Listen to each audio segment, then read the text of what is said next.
Et puis il y a le lupus chez l'enfant, donc avant même la ménage, donc avant la date des premières règles. Alors ça, c'est rare, mais ça existe.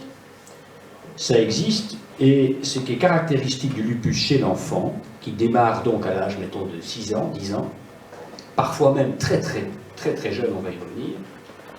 Ce qui est caractéristique, c'est que ce sont des lupus qui ont beaucoup plus d'atteintes rénales que dans le lupus, on va dire, de la personne qui a passé la ménage.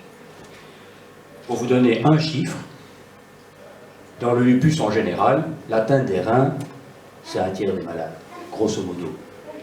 Chez les enfants, c'est 3/4 des enfants qui développent une atteinte du rein. Donc c'est une maladie qui est au départ un peu plus sévère, puisqu'il y a une atteinte de l'organe, d'un organe important qui est là.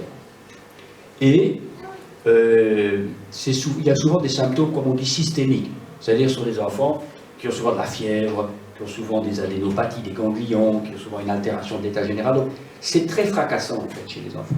Ça c'est une première caractéristique du lupus chez le jeune enfant. La deuxième caractéristique qui est assez logique, c'est que quand on a des tout jeunes enfants qui font du lupus, on songe davantage à des maladies génétiques. Parce que je vous ai dit que c'était une maladie polygénique, c'est vrai, donc il n'y a pas un gène, sauf précisément dans certains cas chez les enfants. Quand ça commence très tôt, ça peut être un seul gène. Mais ça, c'est très exceptionnel, mais ça nous apporte énormément d'informations sur ce qu'on appelle, enfin sur les explications de la maladie. Par exemple, il y a des enfants, mais c'est très rare, qui ont des mutations dans certaines hormones du système immunitaire, un peu compliquées, ce qu'on appelle des cytokines, notamment dans l'interféron. Hein, vous savez que l'interféron joue un rôle important dans le lupus. Eh bien, quand certains enfants ont des modifications génétiques qui font qu'ils font trop d'interférons pour des raisons génétiques, monogéniques, là, eh ben oui, ça c'est une cause de lupus chez l'enfant. Donc on recherche toujours des causes un peu exceptionnelles et des analyses génétiques quand c'est un tout petit enfant qui fait du lupus. Une autre caractéristique chez l'enfant est évidemment liée au traitement. C'est-à-dire qu'ils sont exposés au même traitement que les adultes. Évidemment, ils sont exposés plus tôt à ce traitement. Ce qui veut dire potentiellement qu'ils ont plus de conséquences des effets secondaires du traitement, parce qu'ils prendront un traitement pendant beaucoup plus longtemps, pendant beaucoup plus d'années. C'est assez logique. Mais ils répondent très bien à ce traitement. Un autre cas, une autre particularité du lupus chez l'enfant, c'est évidemment l'effet de la cortisone. Hein, on n'aime pas la cortisone, mais on a besoin de la cortisone quand on a cette maladie.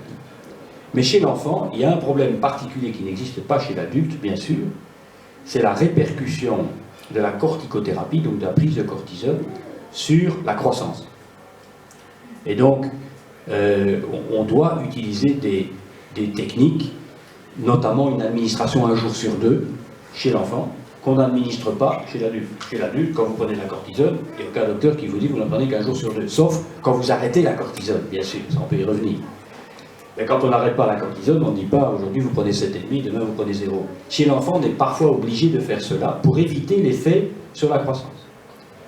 Alors un point important, c'est que le lupus chez l'enfant, qui perturbe la croissance déjà par lui-même, parce qu'un enfant malade, on sait bien, est un enfant qui ne grandit pas bien, hein, quelle que soit la maladie, que ce soit une maladie infectieuse, une maladie cancéreuse, une maladie inflammatoire, ou une maladie auto-immune, un enfant qui n'est pas bien, il ne grandit pas. Et si on ajoute à ça de la cortisone, voilà, on ajoute un facteur iatrogène, comme on dit, donc causé par le médicament. La bonne nouvelle, c'est que les enfants, ils sont capables de se rattraper. C'est-à-dire que si le lupus et la corticothérapie, si le lupus est bien contrôlé au moment de la croissance, la poussée de la croissance pubertaire, au moment de la puberté, un enfant qui est petit, il peut rattraper son retard. Pour autant qu'il n'ait plus des fortes doses de cortisone et qu'il soit plus malade. Donc, ça c'est un élément rassurant. C'est ce qu'on appelle en anglais le phénomène du catch-up. Donc ils rattrapent, en fait, ils peuvent rattraper la courbe de croissance d'un enfant normal, si tout ça se calme en termes d'activité de la maladie, en termes de traitement, au moment de la poussée pubertaire.